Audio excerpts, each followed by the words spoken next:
Santa Teresa de Jesús dejó una impronta imborrable en la historia, la literatura y la cultura de la Iglesia Universal. Pero Teresa de Jesús también dejó su huella imborrable en Toledo, donde creó la quinta fundación de las Carmelitas Descalzas en el año 1569. Este año 2017 celebramos Año Jubilar Teresiano. Por ello se ha montado la exposición La Hiedra y el Ciprés, una oportunidad para reflexionar y sentir a través de imágenes y objetos la verdadera humanidad de Cristo a través de la Santa.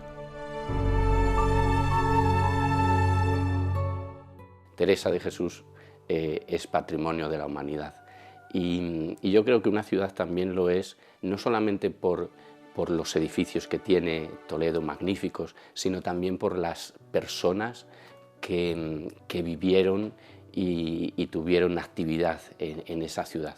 Y Teresa, claro que es Teresa de Ávila, pero Toledo es una ciudad donde hunde las raíces Teresa y donde no podemos obviar que Teresa pues, tiene mucho que ver con Toledo. Esta exposición no es una exposición al uso, sino que quiere ser un poquito otra cosa distinta. No queremos que sea una colección de arte, porque no lo es. Además, hay cosas que bueno, pues no pasan de ser objetos cotidianos.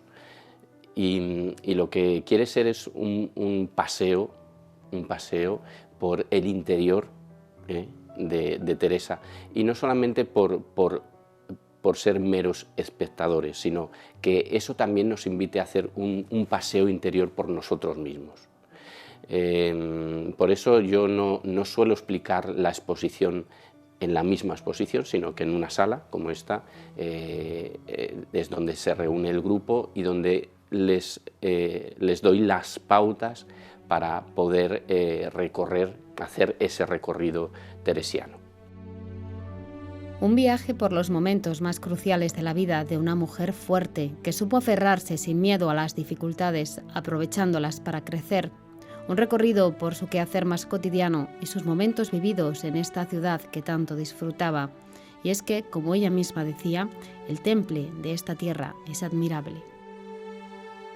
El color rojo es el color en arte por excelencia que nos habla de la encarnación, de la humanidad, especialmente de la humanidad de Cristo. Pero bueno, aquí tenemos la humanidad de Teresa dándonos la bienvenida a este recorrido, esa mujer que se autodenominó fea y legañosa, pues de mano de ella nos da la bienvenida en este entorno de humanidad y de encarnación de Cristo, donde en primer lugar nos encontramos con su niñez, ese momento en el que ella, cuando se queda huérfana de madre, acude a María.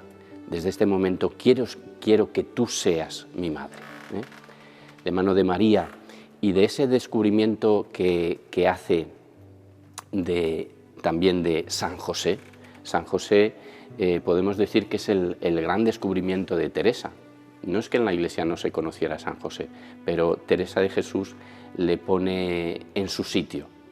Siempre digo que Teresa le debe mucho a San José, pero es verdad que San José le debe también mucho a Teresa. Y yo creo que una de las reliquias que tienen las Madres Carmelitas de Toledo es este pequeño niño Jesús, el lloroncito. El lloroncito es aquel niño que cuando Teresa viene de un viaje largo, de fundar Villanueva de la Jara, descansa en Toledo. Estamos en ese momento, es en el año 1580, es decir, quedan 2 años tan solo para su muerte.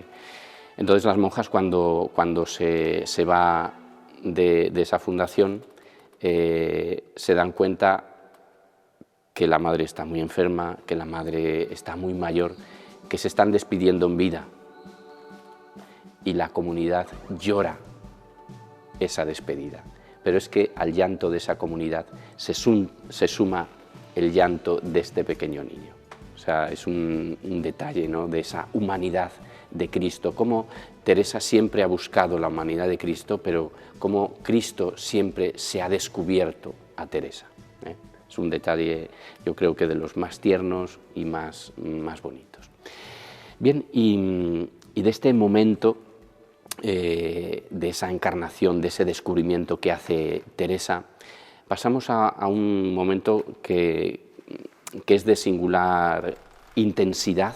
Cambiamos de color, ahora el color es el gris, donde hay ausencia de información para que nos concentremos en esta, casi podríamos decir, capilla. Pues ya andaba mi alma cansada, y aunque quería, no le dejaban descansar las ruines costumbres que tenía. Acaecióme que entrando un día en el oratorio vi una imagen que había traído allá a guardar, que se había buscado para cierta fiesta que se hacía en casa. Era de Cristo, muy llagado y tan devota que en mirándola todo me turbó de verle tal, porque representaba bien lo que pasó por nosotros. Fue tanto lo que sentí de lo mal que había agradecido aquellas llagas, que el corazón me parece se me partía, y arrojéme cabe, él con grandísimo derramamiento de lágrimas, suplicándole me fortaleciese ya de una vez para no ofenderle. Parece, le dije entonces, que no me había de levantar de allí hasta que hiciese lo que le suplicaba.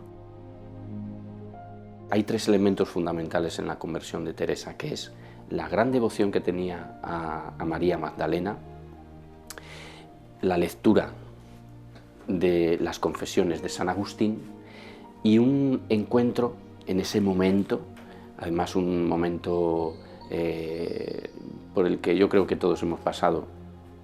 No recordemos que esa conversión se produce cuando lleva nada más y nada menos que 20 años en el convento.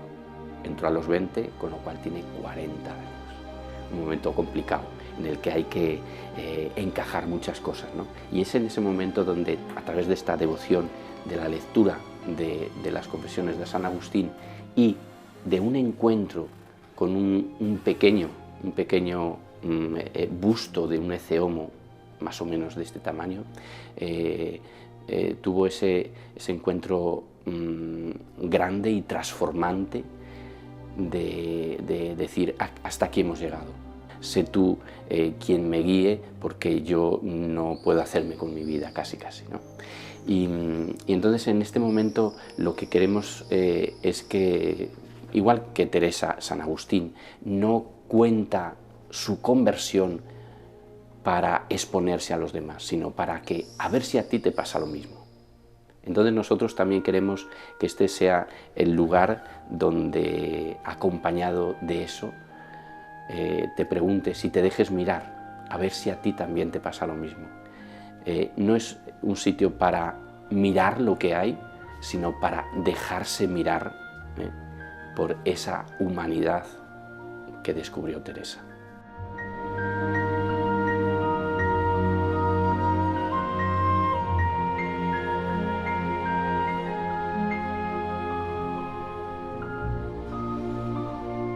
Después de esa conversión que tiene Teresa, le empiezan a surgir esos fenómenos místicos. El fenómeno místico por excelencia es la transverberación. Un momento que siempre le ha llamado mucho la atención a la gente, casi hasta físico, ¿no? Cómo es esa flecha que le atraviesa el corazón. Pero yo digo siempre que, y a mí me da más devoción todavía, que ese corazón traspasado siempre ha sido pues ese corazón de una persona enamorada. ¿Quién no ha pintado en su vida un corazón con una flecha para demostrar su amor? Pues esto, al fin y al cabo, es eso. Teresa es esa persona traspasada por el amor, es una persona profundamente enamorada. Sin ese enamoramiento no podría haber hecho nada de lo que hizo. ¿A quién se lo confía? Pues se lo confía a sus confesores, que fueron muchos. Aquí tenemos a uno de los grandes, San Pedro de Alcántara, y cómo en ese confesonario, en su vida se confesó mucho, y pues ella confió su espíritu y sus vivencias a sus confesores.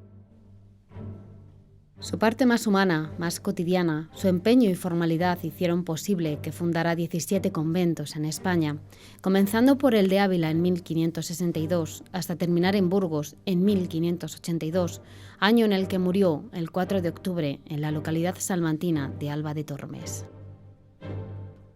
Al fin, uno de sus confesores es el que confía en ella y dice: oye, yo creo que sí, que lo que tú estás pensando, yo creo que lo puedes hacer realidad. Y por eso empieza en este momento, ya con esa explosión de blanco, con la cal del convento, comienza esas fundaciones.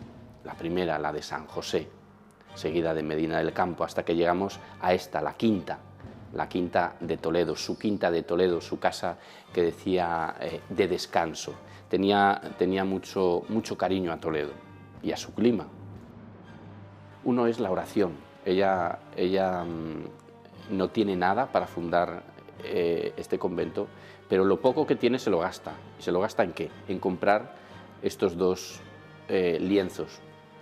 Se va al mercadillo, y en el mercadillo yo creo que regateó también, y se gasta casi todo lo que tiene en comprar, porque no puede haber un convento sin que haya algo que mueva la devoción y que mueva la oración. Por tanto, importantísimo la oración en sus conventos.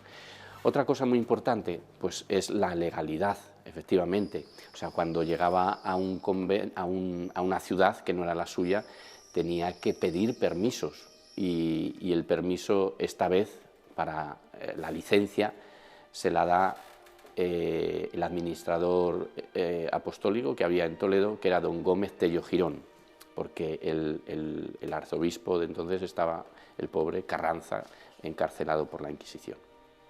Entonces ella siempre se somete a esa obediencia y a esas licencias, que en particular esta la consigue con mucho esfuerzo, pero donde se ve toda la personalidad detrás de este papel. Hay una personalidad grande y fuerte y decidida de una mujer del siglo XVI. Y otro elemento no menos importante en los conventos de Teresa es uno que a la gente también le llama mucho la atención. ¿Cómo puede ser? Pues efectivamente, uno de los elementos importantísimos en los conventos de Teresa es la alegría. Y la alegría con mayúscula, la alegría que ella contagia con sus propios ojos, que además es un elemento casi sorpresivo, que en un texto constitucional se incluya también la recreación dentro de esa Constitución. Y efectivamente Santa Teresa sabe, ella es muy inteligente y sabe que a la persona hay que equilibrarla. Por eso en las Constituciones 2 horas de oración, sí, pero también 2 horas de recreación. Teresa equilibra a la persona, sabe que eso es necesario. Por eso la alegría, los instrumentos musicales, ella no solo provoca alegría, sino que con sus poesías, sobre todo la de Navidad, que era tan importante vivir la Navidad en el Carmelo, pero no solo eso, también hace ripios, y hace ripios con un poquito para distender el ambiente. Bien, pues llegamos a la mitad de la exposición y al centro de ella, porque estamos en una reproducción de la celda de San José de Ávila. El centro de la exposición en torno al cual gira toda la exposición, pero también es el centro de la vida de la Carmelita descalza, donde se da esa soledad intensa, donde ella ora, donde ella medita, donde ella se forma, y donde Teresa pues escribió la mayoría de sus libros, ¿no? De sus libros, de su infinidad de cartas, siempre en este núcleo, ¿no? En este centro, también podemos decir, del alma. Bien, y no solamente se da esa intimidad en este centro, sino que también en lo cotidiano. Aquí tenemos una reproducción de cómo podía ser un puesto dentro del refectorio de la Carmelita, donde ella también tuvo sus encuentros, ¿no?, con Cristo. Tenemos aquí una vitrina, yo creo que para mí es una de las favoritas, porque tienen mucho contenido y sobre todo nos hablan de sus escritos y de sus cartas. Aquí tenemos una reliquia importante de nuestro convento que nos la cedió una familia, que pone que es firma auténtica. Es falso, es letra auténtica de Santa Teresa, porque las cartas, aquí tenemos un fragmento de una carta importante a uno de sus confesores y una de las figuras importantes dentro de esa reforma de Teresa, que es Jerónimo Gracián. Bien, pero teniendo las grandes obras de Teresa, las cartas no tenían tanta importancia, y esas cartas se convierten en cantera de letras con las que componen firmas, pensamientos, hasta algún escrito más largo. Cortan con una paciencia infinita todas esas letras y componen esas. Por eso esta firma es una firma compuesta con letras de una de sus cartas. Hasta que quien da importancia a esas cartas es también un amigo nuestro y de esta casa especialmente, que es Juan de Palafox y Mendoza. Él es el que editará, el primer editor de las cartas de Santa Teresa. Teresa, una mujer madura que se convierte en maestra y escritora, que sufre el devenir de la sociedad de su época, que no le impide crecer al abrigo de la sombra que quien unía cual ciprés el cielo y la tierra, San Juan de la Cruz. Aquí tenemos también a alguien que no podía faltar en este recorrido, y que es San Juan de la Cruz. San Juan de la Cruz, igual que Teresa, con esa humanidad de Cristo, aquí tiene este diálogo con un Cristo en Segovia, y el Cristo le dice: ¿qué quieres que haga por ti? Y San Juan de la Cruz le dice: lo que quiero es que me deis trabajos que padecer por vos, y que sea yo menospreciado y tenido en poco. Y ya lo creo que pasó trabajos y fue menospreciado y tenido un poco casi a imagen del mismo Cristo, donde precisamente en Toledo es donde sufre la cárcel por ser al fin y al cabo ese cabecilla también con Santa Teresa de esa reforma que estaban haciendo. Y es en la cárcel donde aquí podemos ver en esta vitrina pues una de las obras importantes de San Juan de la Cruz, La Noche Oscura. Esta es una copia manuscrita de La Noche Oscura, el códice que tenemos aquí en la casa, muy antiguo, de 1618. Tenemos pues el cilicio, en la disciplina que sufrió de manos de sus propios hermanos. Y también tenemos una caja muy interesante donde estuvo el proceso de canonización de San Juan de la Cruz y que se abrió aquí en Toledo. No solamente él, sino que Santa Teresa igualmente sufre la cárcel aquí también en Toledo. Se habla mucho de la cárcel de San Juan de la Cruz y poco de la cárcel de Teresa.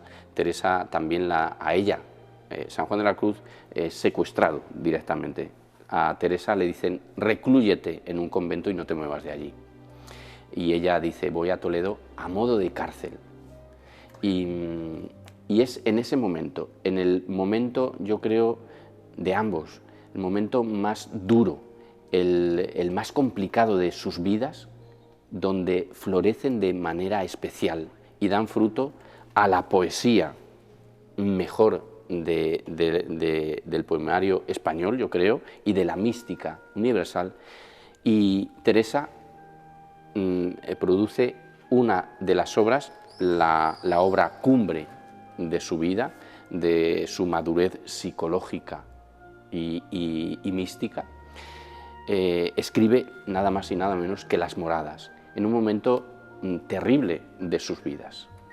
es decir, la poesía y la narrativa española y la mística universal, en los momentos sin duda más difíciles de sus vidas. Bien, y aquí tenemos el rincón de lo cotidiano, cómo las cosas cotidianas en contacto con la santidad se convierten a su vez en sacro, ¿eh? Y por eso tenemos cosas tan cotidianas como un trozo de la camisa de Teresa o de la túnica de Teresa, ¿eh? Y también tenemos una reproducción del último hábito que usó Santa Teresa y que está aquí en el convento de las Carmelitas Descalzas de Toledo. Y también tenemos el recuerdo de ese trabajo de las monjas, del trabajo. Aquí tenemos la rueca. Ellas hilaban mucho, ellas trabajaban, y actualmente, o sea, ellas viven de su trabajo. Los frailes también vivimos de nuestro trabajo. Ese es el símbolo de ese trabajo dentro de las comunidades y de cómo también, pues, entre pucheros anda el Señor, ¿eh? Aquí tenemos, pues, una muestra de ese ajuar de cocina, ¿no?, donde Teresa también luchó con ello.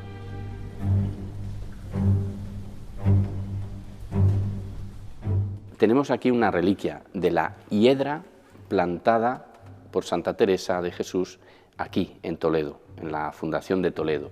Y también tenemos una reliquia del ciprés que plantó San Juan de la Cruz en Segovia. Yo creo que son símbolos que nos hablan de ellos. La hiedra es esa planta que tiene unas raíces tremendas, que se agarra de una forma particular, no solamente a la tierra, sino por donde crece. Por eso dicen que es el símbolo de la fidelidad, porque se agarra de una forma tremenda, no la puede soltar sino arrancándola con fuerza. Y además es una planta que crece en las condiciones más adversas. Yo creo que es el símbolo de esa mujer en el siglo XVI. Teresa es una mujer que en las condiciones más adversas ella crece y se mantiene frondosa, lozana, y además que ambos, el ciprés y la hiedra, son símbolos de la eternidad porque son perennes. Así que ahí está ese trozo de hiedra representando a Teresa y, cómo no, el ciprés, el símbolo de la espiritualidad por excelencia, ¿eh? Ese ciprés que tiene una gran raíz hacia abajo, pero que une esa interioridad directamente con el cielo, ¿no? El ciprés es el símbolo, sin duda, de esa espiritualidad de San Juan de la Cruz, que supo aunar las dos cosas, el estar anclado bien en la tierra y que eso no fuera impedimento para tener esa espiritualidad y esa comunicación con su interior y con la trascendencia.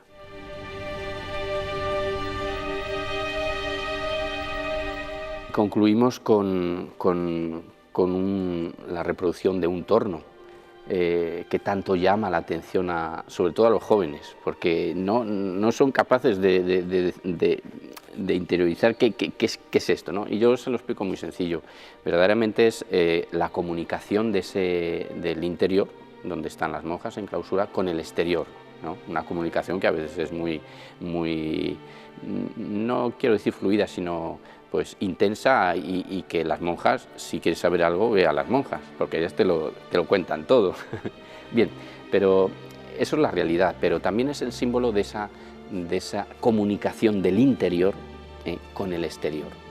El mensaje de Teresa, de San Juan de la Cruz, no se ha quedado en el interior, sino que ha salido, y ha salido por esa ventanita abierta al mundo. Esa ventanita abierta al mundo. Los jóvenes ya captan algo, porque para ellos la ventanita abierta al mundo es esa pantalla que ellos tienen, ¿no? Esa ventanita, pues no deja de ser esta, porque ese mensaje no solamente ha salido a nuestros pueblos, a nuestras ciudades, a nuestra nación, sino que ese mensaje se ha hecho universal, auténticamente universal. Por eso esa ventanita abierta al mundo. Es un mensaje que ha trascendido culturas, ha trascendido naciones y ha trascendido incluso religiones. Porque allá donde vayas, allí siempre está la mística y la vida y las obras de San Juan de la Cruz y de Santa Teresa de Jesús. Su mensaje no queda atrapado ni por los muros ni por la lejanía del tiempo. Se difunde y se transmite a través de un torno o una pantalla de móvil. Traspasa fronteras para seguir dando forma y belleza a la humanidad de Cristo y la presencia de Dios entre nosotros.